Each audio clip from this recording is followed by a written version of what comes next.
Assalamualaikum warahmatullahi wabarakatuh. Gimana kabarnya teman-teman? Semoga kita selalu diberi kesehatan oleh Allah Subhanahu wa taala. Amin ya robbal alamin. Perkenalkan, nama saya Ugi Adi Prasetyo, mahasiswa dari salah satu perguruan tinggi negeri yang ada di Pekalongan, yaitu UIN Kiai Haji Abdurrahman Wahid Pekalongan. Kali ini saya akan menjelaskan mengenai kewirausahaan, perusahaan baru, dan kepemilikan bisnis. Teman-teman tahu nggak sih? Kalau belum tahu, saya jelaskan. Nah, sebelum kita lanjut, jangan lupa teman-teman subscribe, like, comment, and share channel YouTube ini. Terima kasih. Oke teman-teman, cakupan materi diantaranya: yang pertama, bisnis kecil; yang kedua, memulai dan mengoperasikan bisnis baru; yang ketiga, tren kesuksesan dan kesalahan perusahaan baru; dan yang keempat, bentuk-bentuk kepemilikan legal bisnis. Oke, materi yang pertama adalah bisnis kecil. Teman-teman tahu nggak sih bisnis kecil itu apa? Jadi, Small Business Administration atau SBA di Amerika mendefinisikan bisnis kecil sebagai suatu bisnis yang secara independen dimiliki dan dioperasikan untuk memperoleh keuntungan dan yang hanya mempunyai pengaruh kecil terhadap pasar. Nah, poin yang pertama itu area terbaik untuk memulai bisnis kecil. Bisnis kecil memainkan peran penting di dalam bidang jasa, perdagangan eceran, konstruksi, grosir, keuangan dan asuransi, pemanufakturan, dan transportasi. Terus poin yang kedua, kewirausahaan, yaitu proses kesempatan bisnis yang menanggung resiko. Jadi pengusaha itu adalah orang yang menanggung resiko kepemilikan dalam bisnis. Nah, kewirausahaan yang tadi sudah saya jelaskan adalah proses untuk mendapatkan kesempatan bisnis yang mengandung resiko. Banyak pengusaha yang tergerak untuk melakukan bisnis baru dengan tujuan untuk memperoleh kebebasan yang tidak dapat diperolehnya jika mereka bekerja pada orang lain. Mereka juga bertujuan untuk mengamankan masa depan keuangan mereka. Nah, untuk poin yang ketiga, karakteristik pengusaha memiliki kecerdikan berhubungan baik dengan pelanggan. Jadi beberapa pengusaha sukses mempunyai beberapa karakteristik tertentu. Itu harus mempunyai kecerdikan, memperhatikan hubungan baik dengan pelanggan, mempunyai kemampuan dalam menangani ketidakpastian dan resiko, mempunyai keinginan untuk menjadi atasan bagi dirinya sendiri, dan mempunyai kendali yang besar terhadap hidupnya dan untuk membangun keluarganya dahulu. Pengusaha seringkali diidentikan sebagai bos, yaitu orang yang percaya diri, pria, dan mampu membuat keputusan perusahaan dengan cepat. Pada masa sekarang ini, pengusaha lebih dipandang sebagai pemimpin yang berpikiran terbuka, tidak memperhatikan apakah ia seorang pria atau wanita, yang membuat suatu jaringan kerja, perencanaan bisnis, dan konsensus. Pada masa dahulu dan sekarang, pengusaha mempunyai beberapa pandangan yang berbeda. Misalnya, bagaimana cara untuk mencapai kesuksesan, bagaimana mengendalikan bisnis secara otomatis, dan bagaimana menggunakan pengalaman di dalam perdagangan atau ketajaman intuisi di dalam berbisnis. Area terbaik bisnis kecil tadi sudah saya jelaskan, meliputi salah satunya itu ada perusahaan jasa, pedagang eceran, pedagang pengepul, grosir, dan transportasi. Yang pertama itu perusahaan jasa. Contoh bidang yang dikelola oleh perusahaan jasa adalah jasa perangkat lunak atau software komputer, jasa akuntan publik, jasa komunikasi, dan jasa binatu atau cuci dan setrika pakaian. Karena perusahaan jasa membutuhkan paling sedikit sumber daya, penyedia jasa merupakan segmen bisnis kecil yang paling cepat tumbuh. Nah, untuk yang kedua, pedagang eceran, yaitu pedagang yang menjual produk-produk yang dibuat oleh perusahaan lain langsung kepada konsumennya. Biasanya seseorang yang memulai bisnis pengecer yang kecil, khususnya toko dengan spesialisasi tertentu, membuat mereka fokus pada sumber daya yang terbatas pada segmen pasar yang terbatas atau kecil. Terus yang ketiga, pedagang pengepul.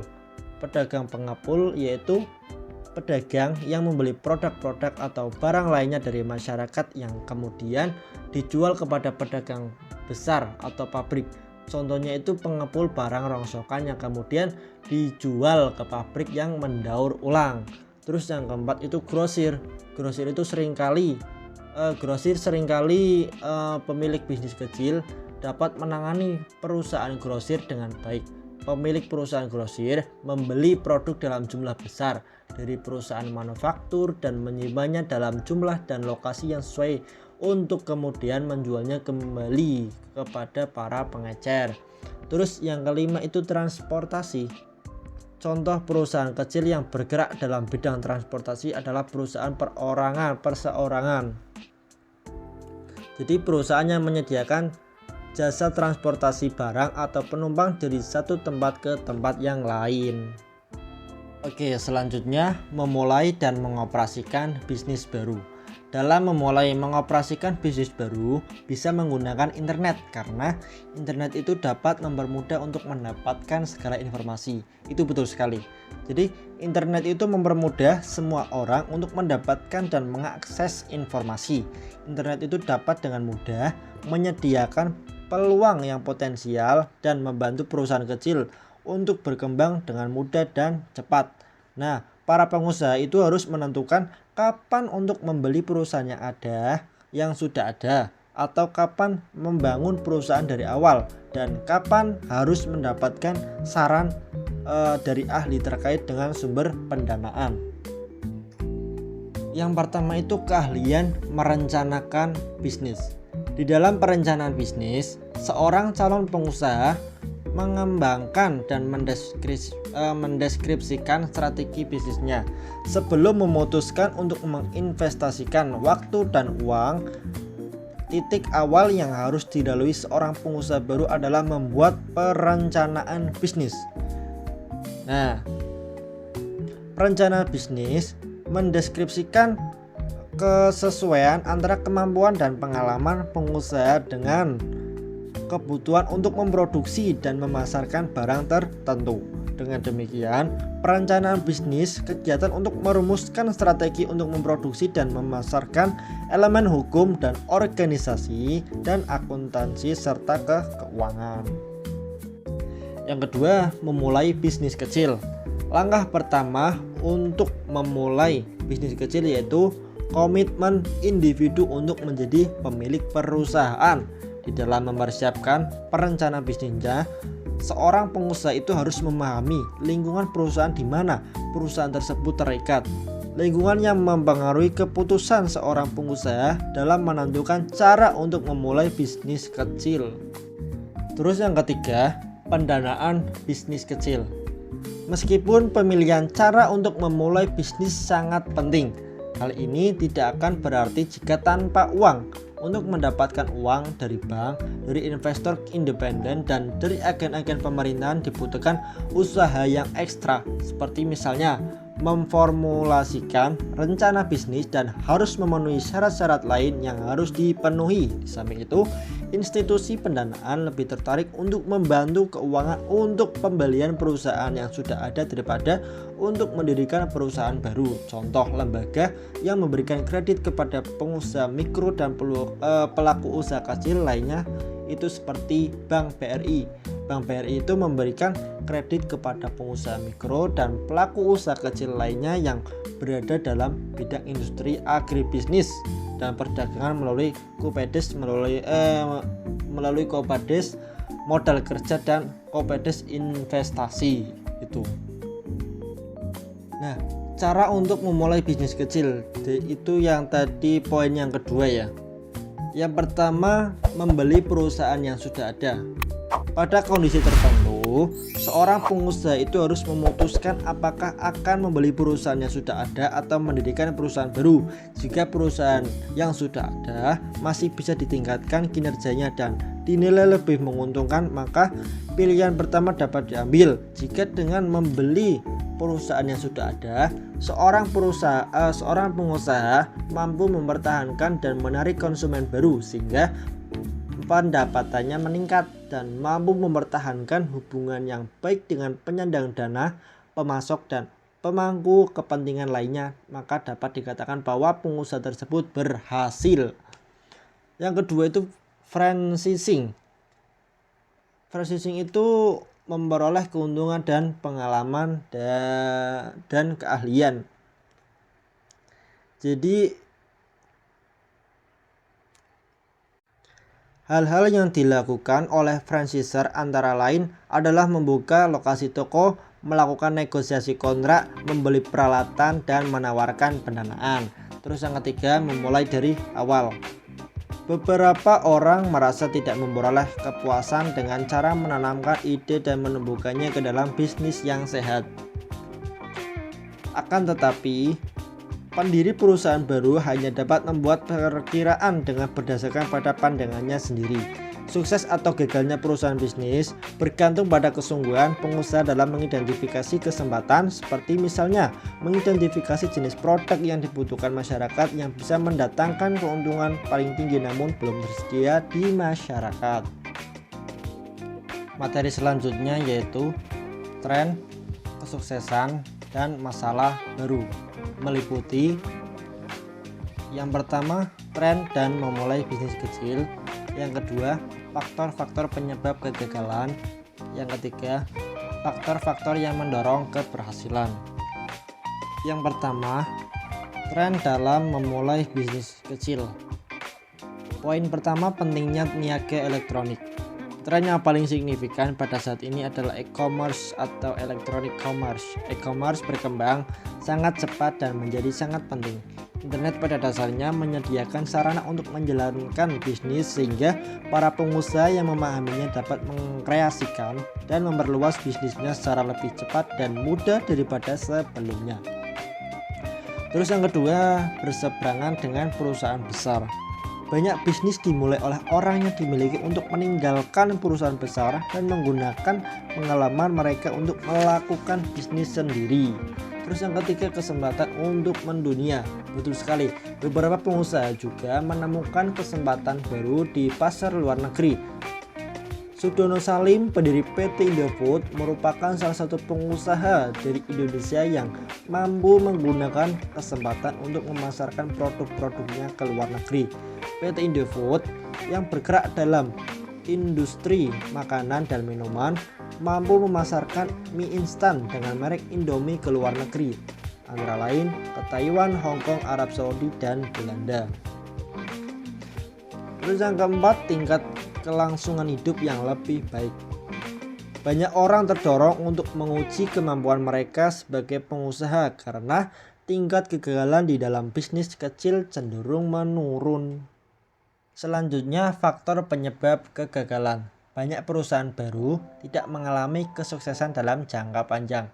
Meskipun tidak ada satu pola prediktor yang dapat dipercaya, namun ada 4 faktor umum yang dapat berkontribusi terhadap kegagalan, yaitu yang pertama, manajerial yang tidak kompeten. Beberapa pengusaha mempunyai kesadaran umum yang terlalu tinggi, menilai terlalu tinggi kemampuan manajerialnya atau keyakinan bahwa dengan bekerja keras sendiri menjamin akan berhasil. Kesuksesan akan menjauh dari manajer yang tidak tahu bagaimana cara untuk membuat keputusan bisnis dasar atau untuk memahami prinsip-prinsip manajemen dasar. Terus faktor yang kedua itu kelalaian. Untuk memulai bisnis kecil dibutuhkan komitmen atas waktu dan usaha yang sangat kuat. Pemilik perusahaan tidak akan mencapai keberhasilan jika mereka memulai usahanya hanya dengan menggunakan sebagian waktunya atau hanya memberi waktu yang terbatas untuk memperhatikan bisnis barunya tersebut. Faktor yang ketiga yaitu sistem kontrol yang lemah. Sistem pengendalian yang efektif akan menjaga bisnis untuk tetap berada pada jalurnya atau track, dan manajer selalu siap untuk menghadapi masalah-masalah yang potensial sebelum masalah tersebut menjadi serius. Faktor yang keempat, modal yang tidak mencukupi. Beberapa pengusaha terlalu optimis mengenai seberapa cepat mereka akan mulai memperoleh keuntungan. Dalam banyak kasus, hal ini membutuhkan waktu beberapa bulan, bahkan mungkin beberapa tahun.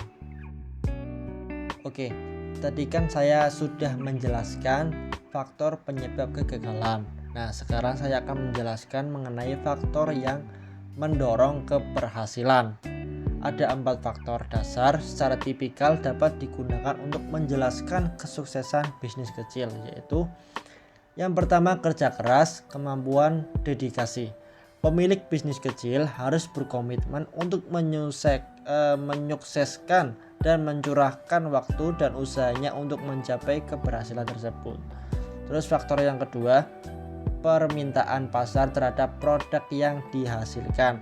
Analisis mengenai kondisi pasar yang dilakukan dengan hati-hati dapat membantu pemilik bisnis kecil dalam mengukur kemungkinan diterimanya produk mereka di pasar. Faktor yang ketiga, kompetensi manajerial.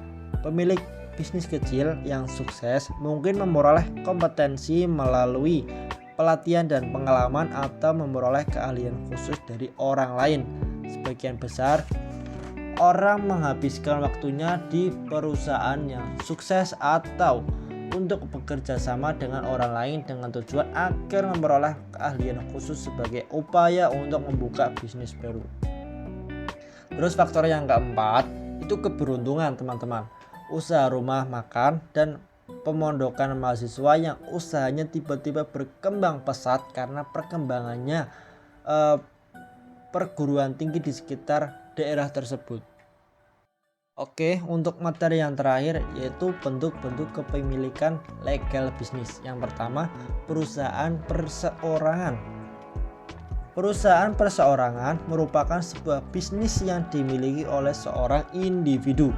Perusahaan jenis ini biasanya bergerak dalam bidang retail, jasa dan pertanian.